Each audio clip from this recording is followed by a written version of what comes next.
If you haven't done so already,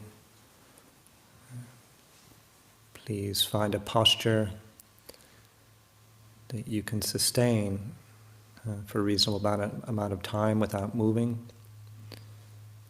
If you're seated on a chair or mat or cushion or bench, it doesn't matter. What matters is finding a position that is comfortable enough. A position that helps promote relaxed alertness, relaxed attention.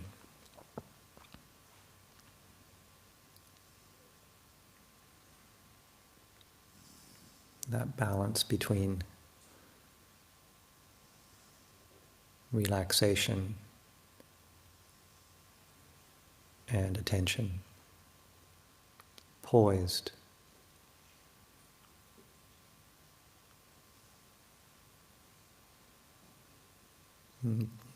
Looking at it slightly more technical way, it's helpful to have your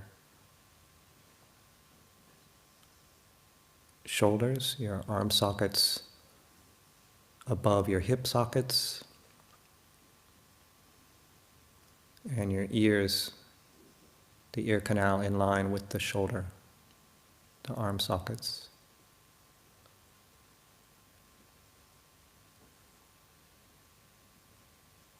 And that's not dependent on what you're sitting on. That's in all types of seat.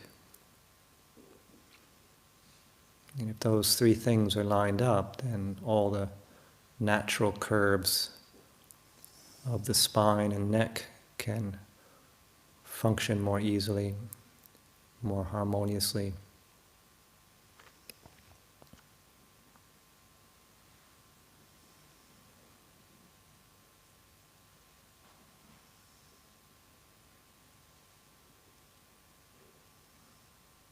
It's good to check also to see if you're leaning sideways.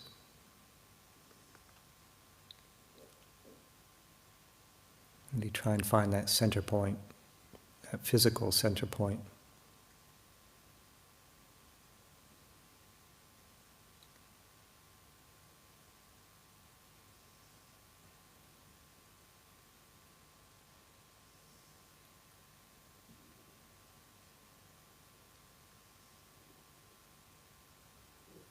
So we're upright, but we're relaxed, not using any more energy or tension than is needed to maintain this poised posture.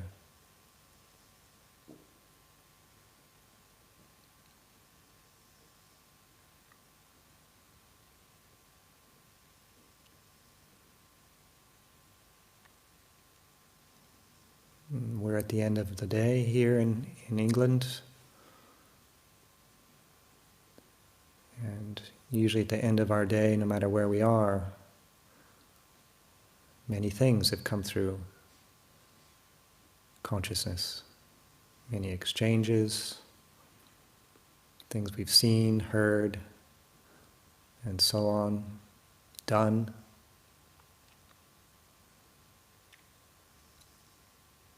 So it's natural for there to be an imprint or impression, an echo of our day lingering in consciousness.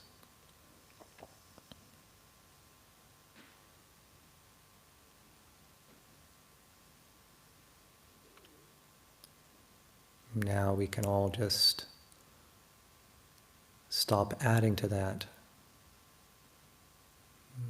Be still. Be quiet.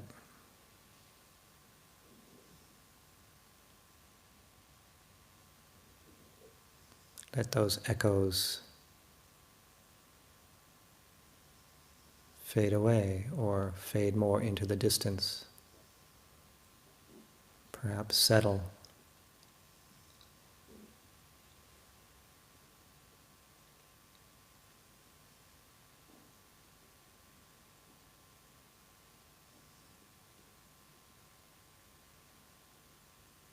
Going back to the body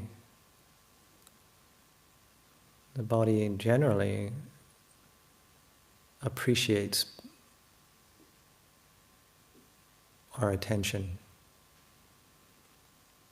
So we'll just gently sweep through the body from the crown of the head down, slowly checking for any residual unnecessary tension, any stress or tension, holding and releasing. Release if you find tension. So working across the top of the head, the scalp, onto the forehead, especially around the eyes, just relax all those muscles across the face, cheeks, around the mouth, the jaw. Are we gripping?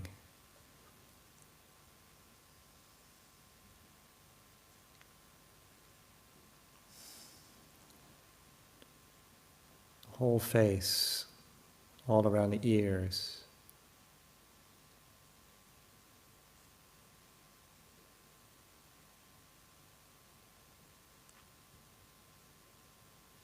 Now moving down the neck.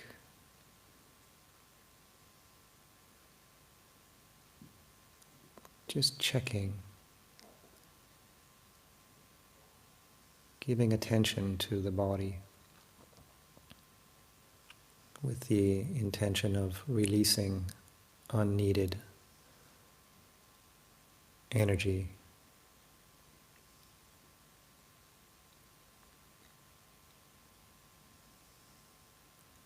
From the sides of the neck down to the shoulders, those long muscles. Just let the shoulders hang.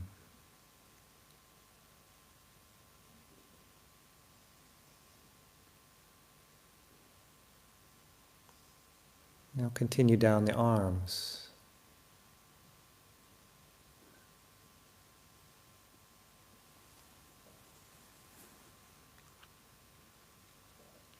All along the arms, working our way down from the shoulder to the elbow. The forearms down into the wrists and hands and fingers.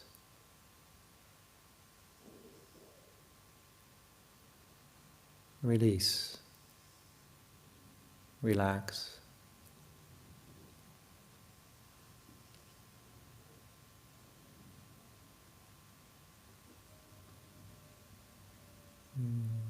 Returning back to the shoulders or the upper torso, and now moving down the torso itself. Across the front. Release the rib cage, allow it to breathe freely. Allow it to respond to our breathing process freely.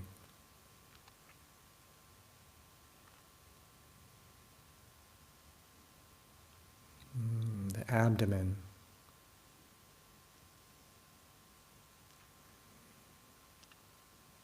Really allow the belly to relax.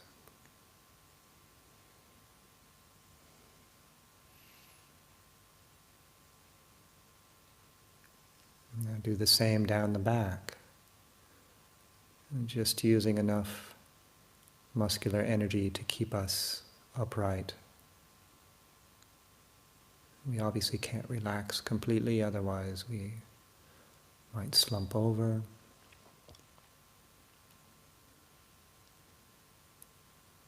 And try and use a core energy, the energy more inside the core of the body to hold us up.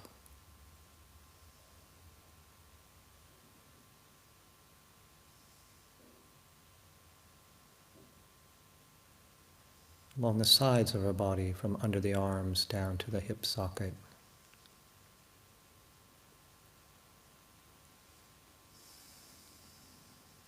Just enough energy, no more, no less.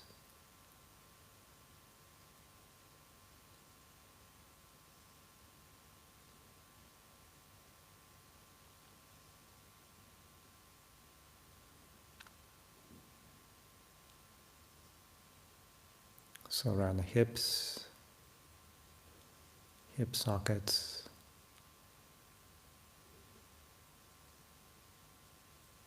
we start to get into larger muscle groups.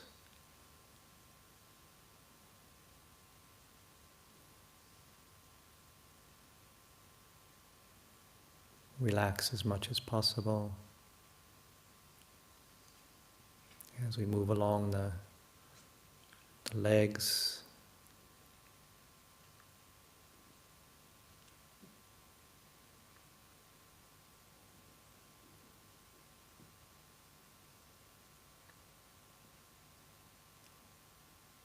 knees, along the lower leg. Just keep relaxing through the feet, all those muscles in the feet.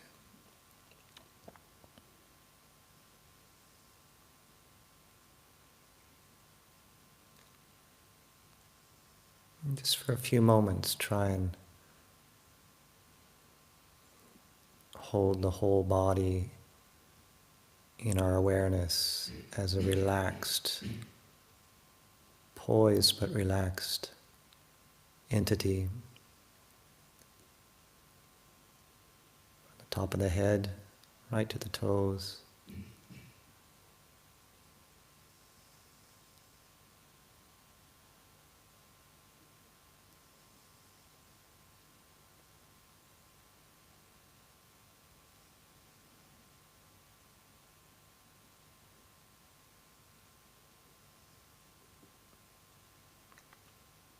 It's all connected.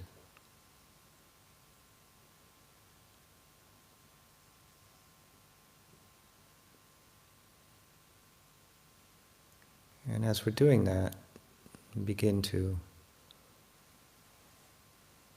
notice the movement of the body because of the breath, the breathing process.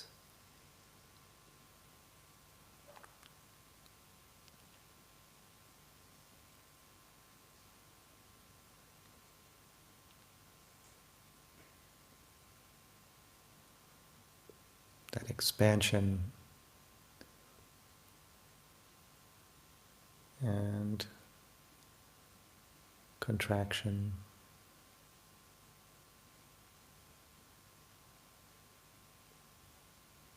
As we breathe in and breathe out.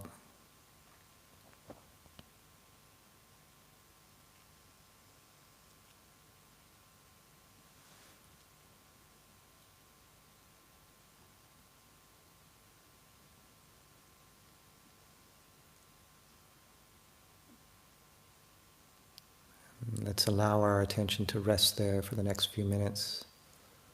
Whatever part of your body you find most comfortable to notice the breathing process. To allow your attention to rest there. And if the mind wanders, if the attention wanders, then that's the place to return to that part of your body that you do find most comfortable. Just this simple noticing, breathing.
So far this evening,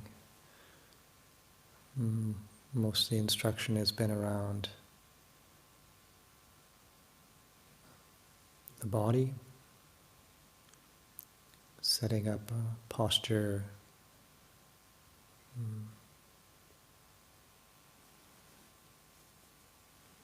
a posture that supports stillness, relaxation, gentle attentiveness.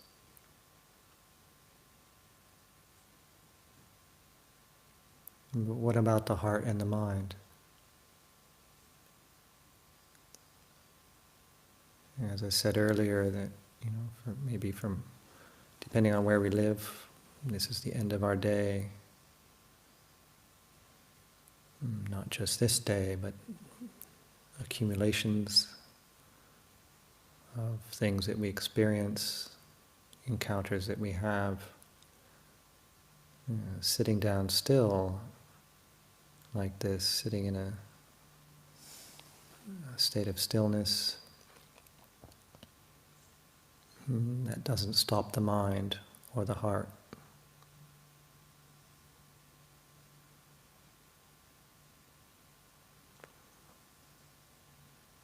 And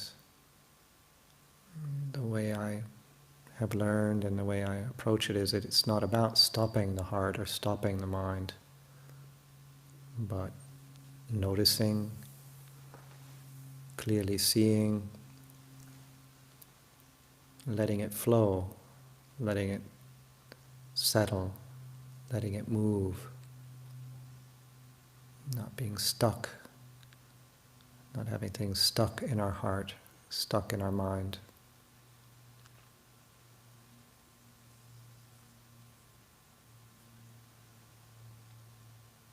The things we experience, they leave an impression of some sort. On a basic level, it's either pleasant or unpleasant or somewhere in the middle.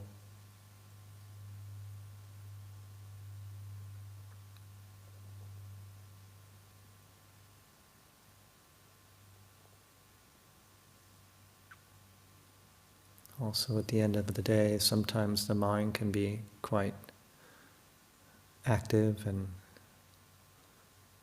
potentially agitated. But I find one way to help the mind and heart settle is to choose a theme, a Dhamma theme, as taught by the Buddha.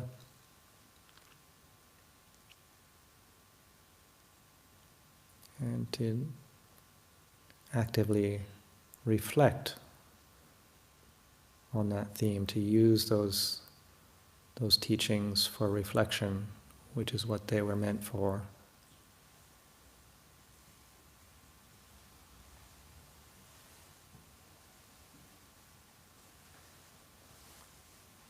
And having something tangible in the mind to recollect, to use, to reflect on the experience, the present moment experience, that in itself can have a great settling effect. Not always, but that's been my experience, that it actually it's an aid in settling. Not to mention the discernment, wisdom that can arise by understanding phenomena, understanding experience, learning to let go of experience.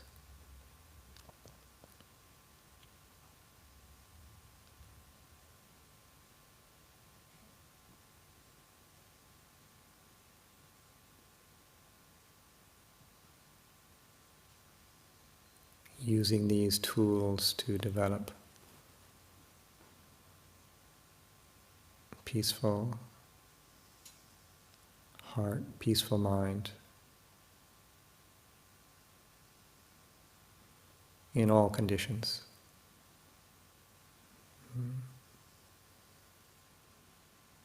Develop the unshakable peace, not the peace based on conditions.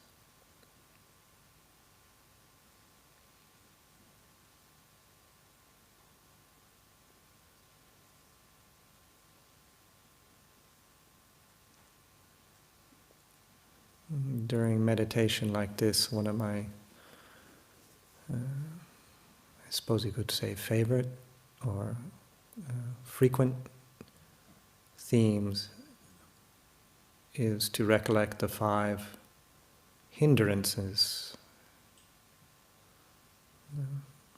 Buddha gave us a lovely list of five ways to look at things that hinder us, hinder our tranquility, our settledness, our development of wisdom.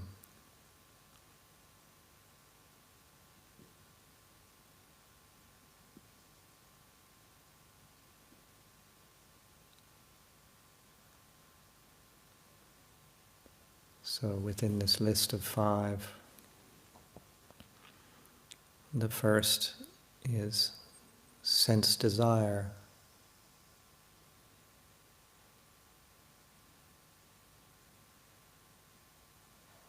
So as I'm sitting, I ask the reflective question, well, is there any sense desire present in me right now, at this moment, not any other moment?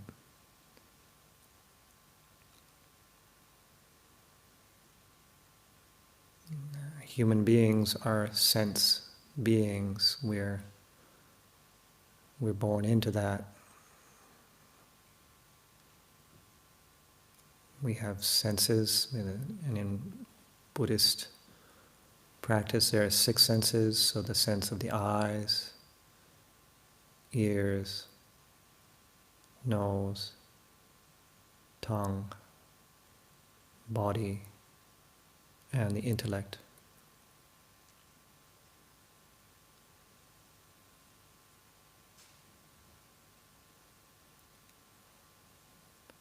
So I'll just slowly reflect and ask the question, do my eyes seek anything right now? Is there any sort of sense desire present that I'm seeking through the eye?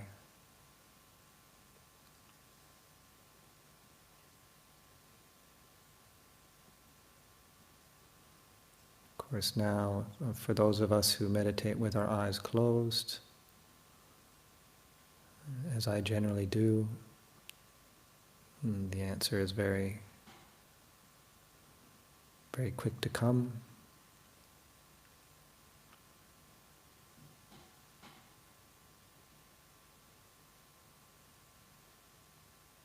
Through the ears.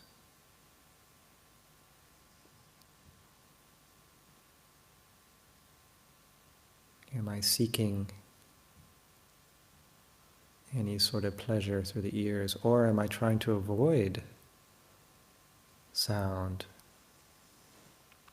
Am I being irritated by sound that's entering my consciousness at this moment? Maybe there's some sound in the hall or outside the hall.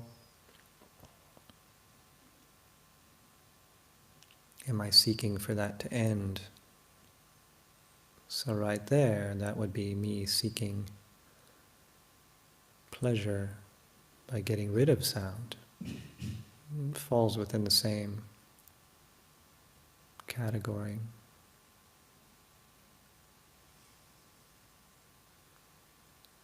And through the nose.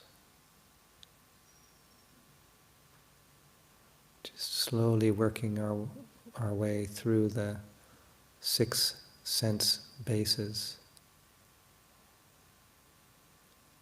checking, not in a tight way, but just asking that internal question, checking, looking through the tongue. Obviously we're sitting quietly, so we're not off seeking food at the moment, but maybe we're having thoughts about food.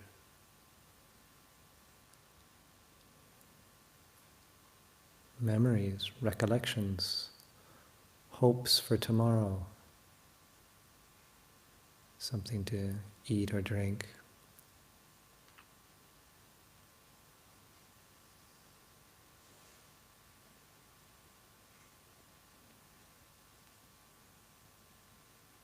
And through the body, and this is the one I find where it starts to get interesting for me in meditation is if I'm feeling uncomfortable or painful feelings in the body, it starts to get more active for me.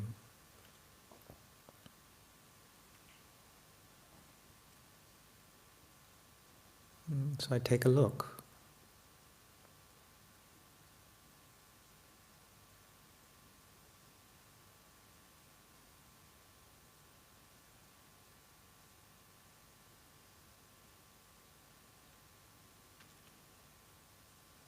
See what's there.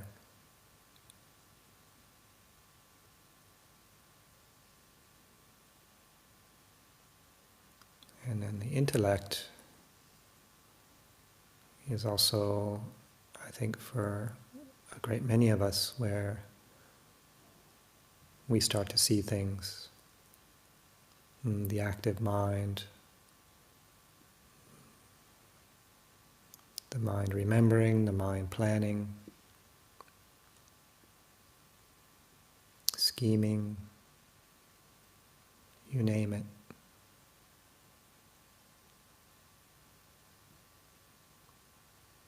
Trying to get rid of thoughts. This is a great pitfall in meditation, that trying to annihilate, throw away, push away thinking.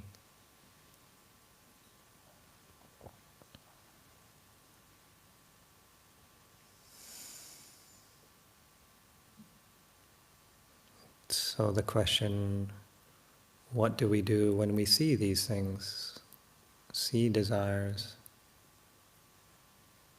is not to, here again, not to kill them, squish them, push them, but to recognize what's present, to recognize that it wasn't always present.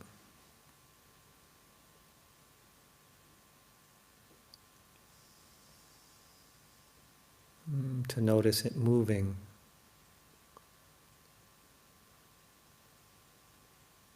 perhaps fading away right there within consciousness as you're looking.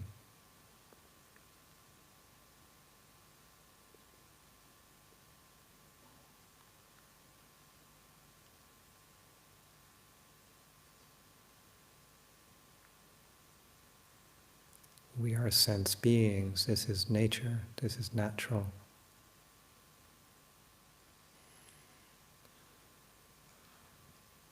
So the problem is not the desire, it's the grasping at that desire.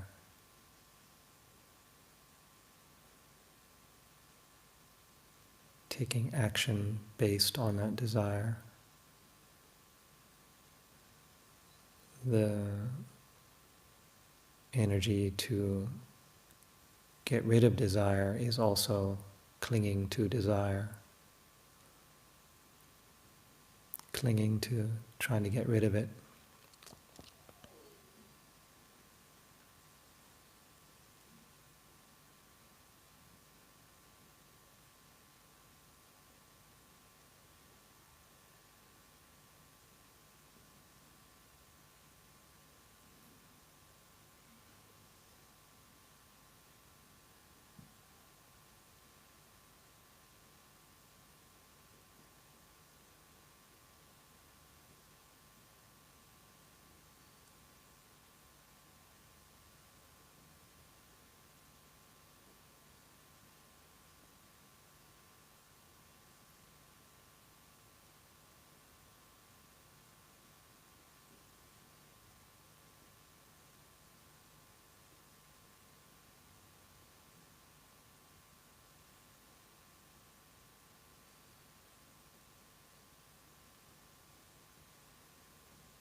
the second hindrance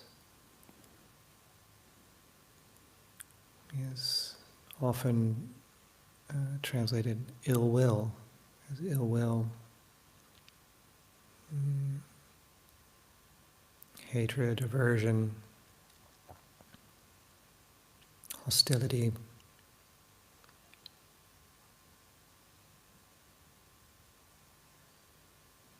Take a look.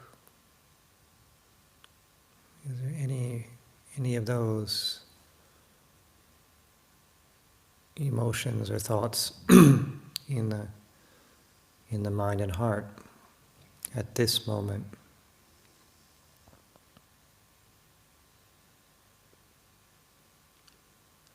Could even be directed towards ourselves.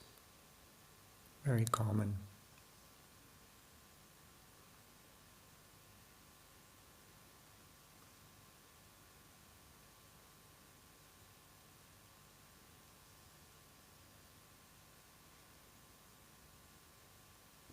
And if we do see that present, then give space around it.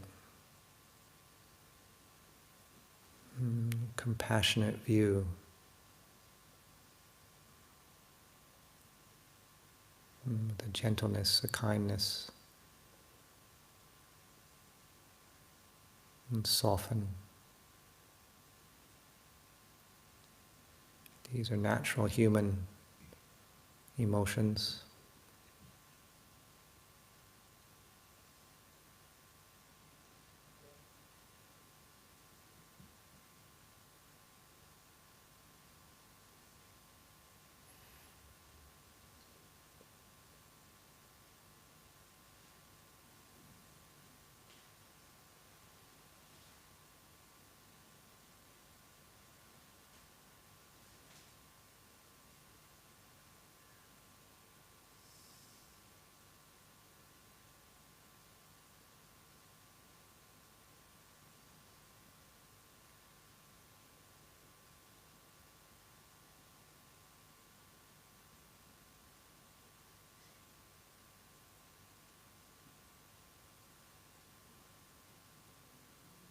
Moving along through the hindrances.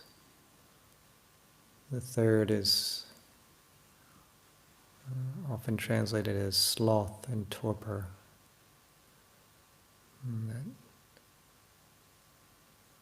That drowsiness, lack of energy,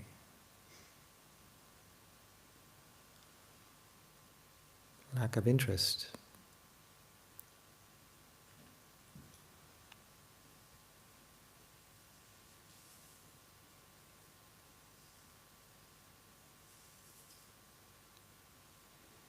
Sometimes it can just simply being physically tired or mentally tired. Such a natural state of being.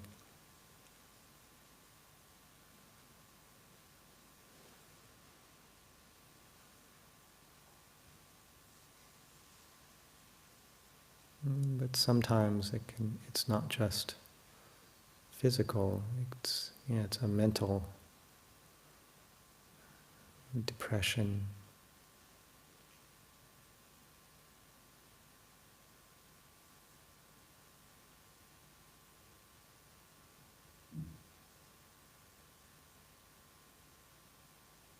Take a look.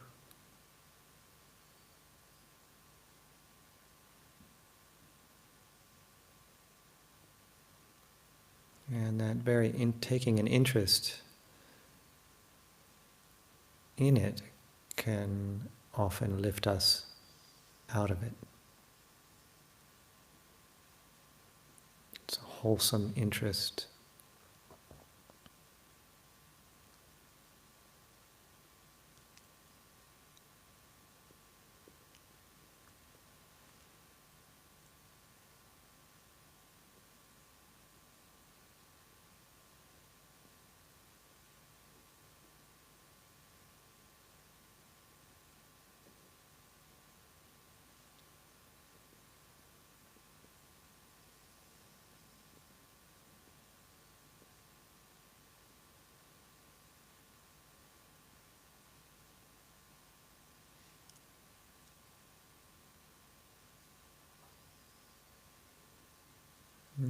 maybe we have something heading towards the other end of the spectrum with our fourth hindrance of restlessness, worry.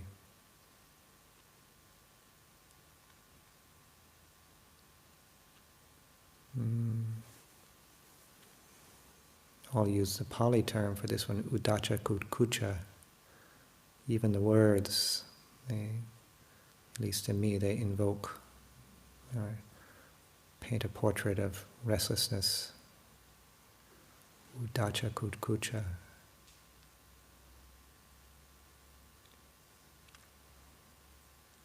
Is the mind flitting around, unable to settle. Emotionally, are we all over the place?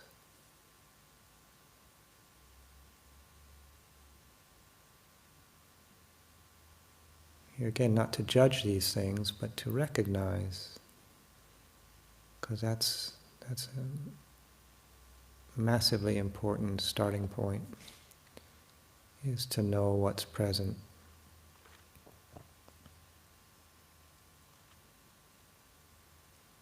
Take a look,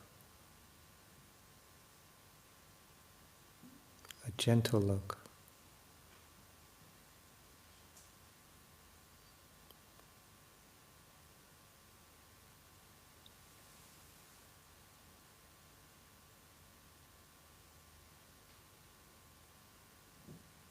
Here again, this compassionate interest in our inner world.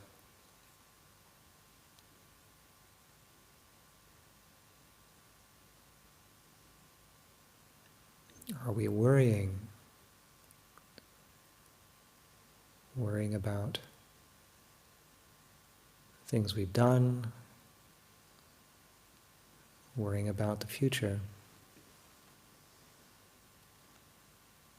This is so natural for human beings.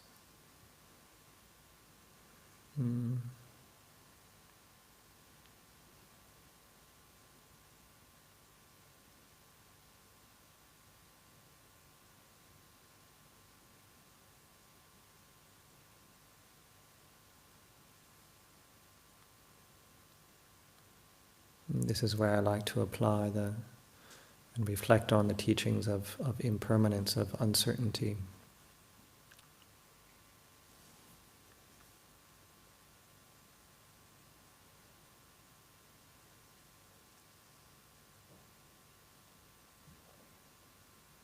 How much of what we worry about actually comes to pass?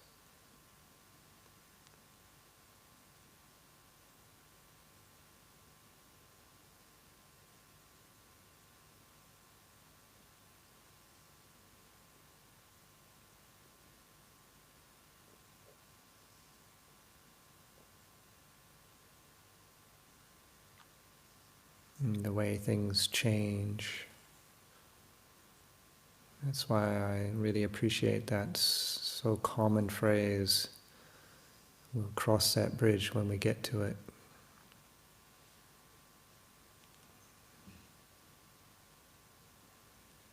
What are we going to do? Let's cross that bridge when we get there.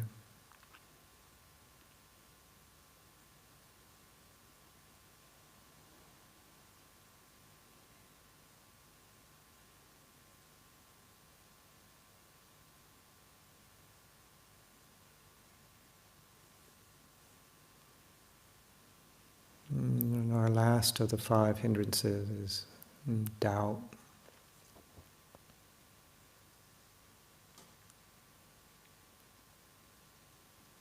That lack of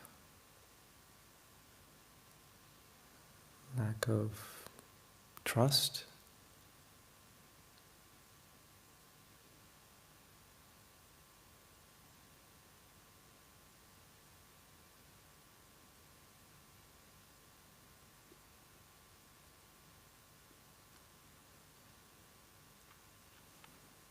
Sometimes people, and understandably, just look at it and doubt around practice, spiritual practice, around teachings and teachers, but really doubt, it's an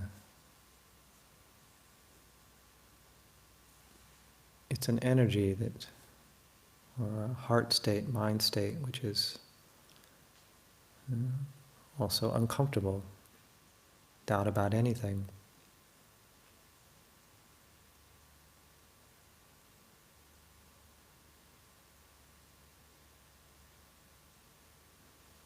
Although there is a form of doubt that's quite useful, not taking things on overly easy, ideas. It's good to have just a investigative attitude. But when we get caught up in doubt, grasping at doubt, dwelling in doubt,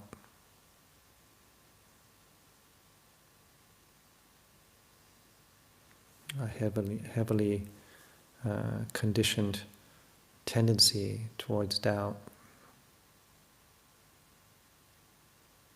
It's very uncomfortable, and it's a hindrance.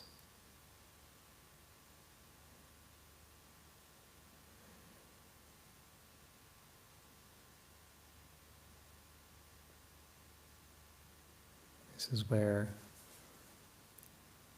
trust, sometimes referred to as faith,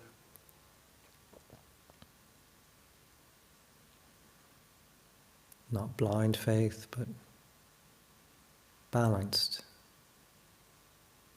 Trust based on reflection and investigation, experience.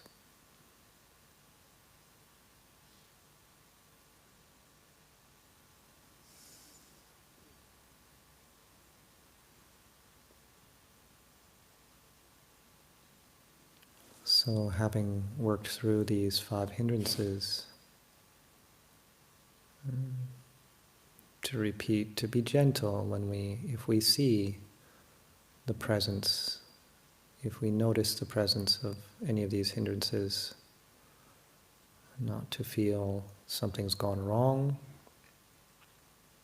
And if we do feel that something's gone wrong, I suggest not to believe that.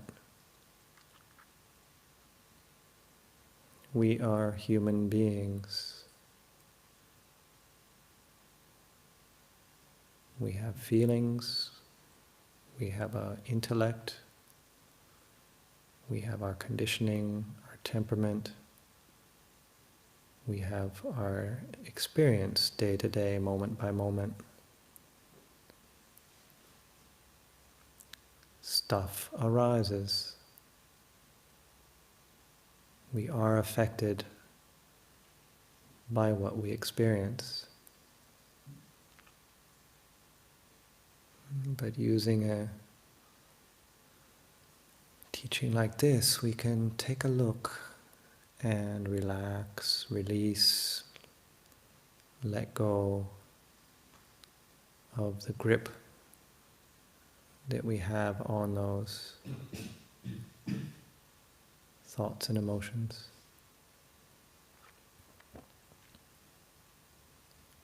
So we'll just sit quietly for a few more minutes.